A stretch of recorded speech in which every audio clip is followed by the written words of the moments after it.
There are 196 countries in the world. 25 of them are very rich, defined as having an average wealth per person of over $100,000 a year. They are. But far more countries are quite poor, and some, which we're considering here, are very, very poor. These are the 20 poorest countries in the world, where the per capita wealth is under $1,000 a year, or under $3 a day.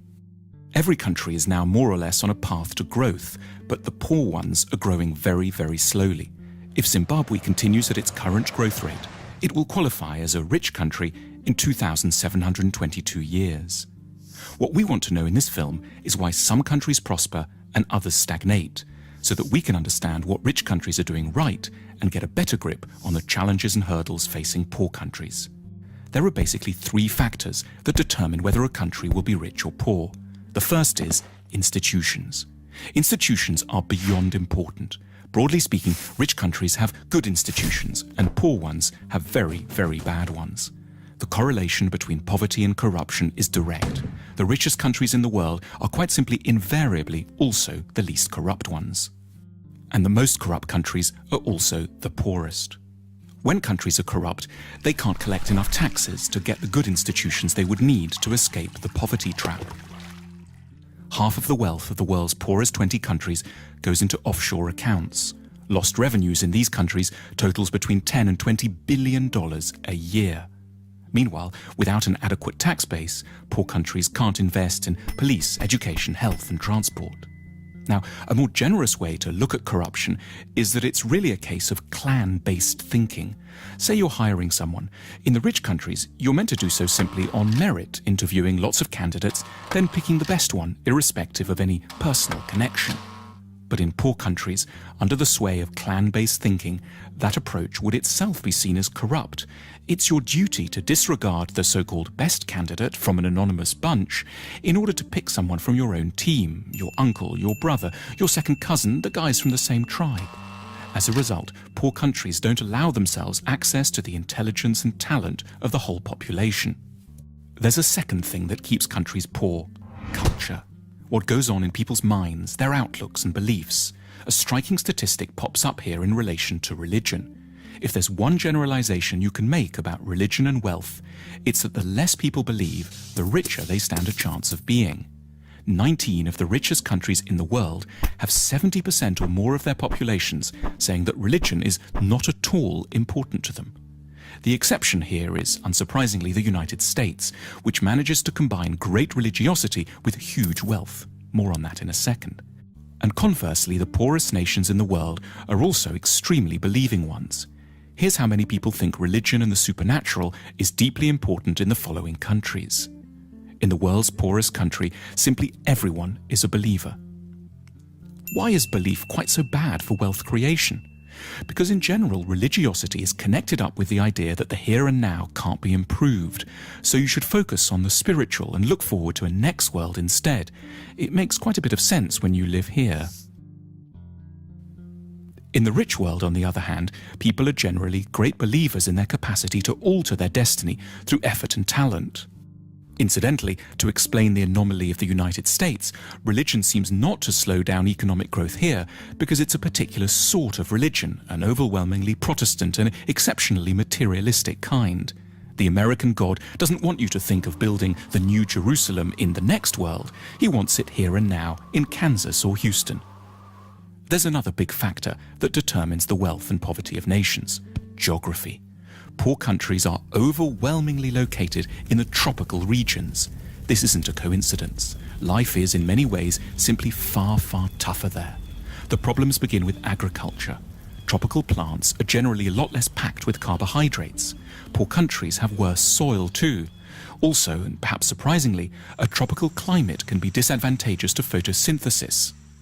Historically, a key determinant in the likelihood of societies growing rich was their possession of large domesticated animals, such as horses and oxen, which liberated a huge part of the workforce from having to plough by hand. But in tropical Africa, domesticated animals have throughout time been devastated by a further appalling scourge, the tsetse fly. This small fly, exclusively present in Africa because of its heat and humidity, knocks out animals on an enormous scale, making them sleepy or inactive, and has had a profound effect on the ability of Africans to develop technology, increase agricultural productivity, and amass wealth. It isn't just plants and animals that suffer in the tropics. In the middle latitudes, humans are open to a terrifying array of diseases, including 100% of low-income countries are affected by at least 5 tropical diseases simultaneously. The magical temperature, which has helped to make rich countries rich, is 16 degrees centigrade. However superficially unpleasant, that drop below 16 degrees as autumn starts to bite is quite literally a foundation stone of civilization. Geography also encompasses transport, and poor countries are on the whole very badly connected. Landlocked Bolivia and semi-landlocked Paraguay are the poorest nations in South America. Africa has only one major navigable river, the Nile, and hosts 15 landlocked nations, 11 of which have average incomes of $600 a year or less. Not coincidentally, the poorest country in Asia, Afghanistan, is also landlocked.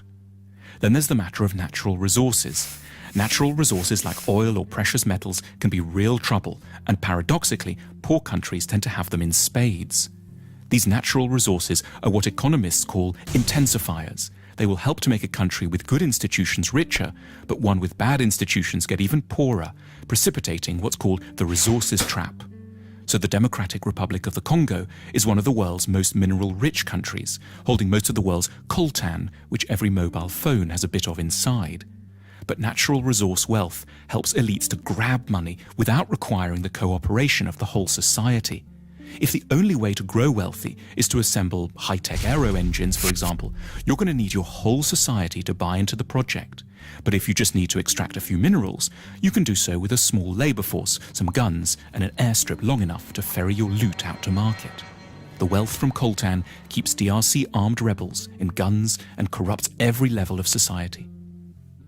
So how should one weigh up the relative importance of all these different factors, institutional, cultural, and geographic, in determining the wealth of nations? There's no hard and fast rules, but as a guide one can suggest that 50% of a nation's wealth comes down to the state of its institutions, 20% is due to its culture, and 10% each can be allocated to latitude, connectivity with the rest of the world, and geological good fortune. If you're a policymaker, this discussion has wide practical implications. But at a more personal level, one might take away 2 things from it. Firstly, modesty. You should have a better idea of what you owe your individual success to, which is not so much your own hard work or fine mind, as the broader society you live in, which was produced over centuries and which you now draw benefit from unknowingly. At the same time, sympathy, an ability not to see failing societies just as basket cases, but rather as countries facing comprehensible and hugely difficult problems. Our sympathy can be enhanced by reflecting that the troubles of desperate lands are to a considerable extent to do with malaria, a lack of navigable river, and the horrific buzzing of the tsetse fly, rather than always some more intimate human failing, which we would ourselves never manifest.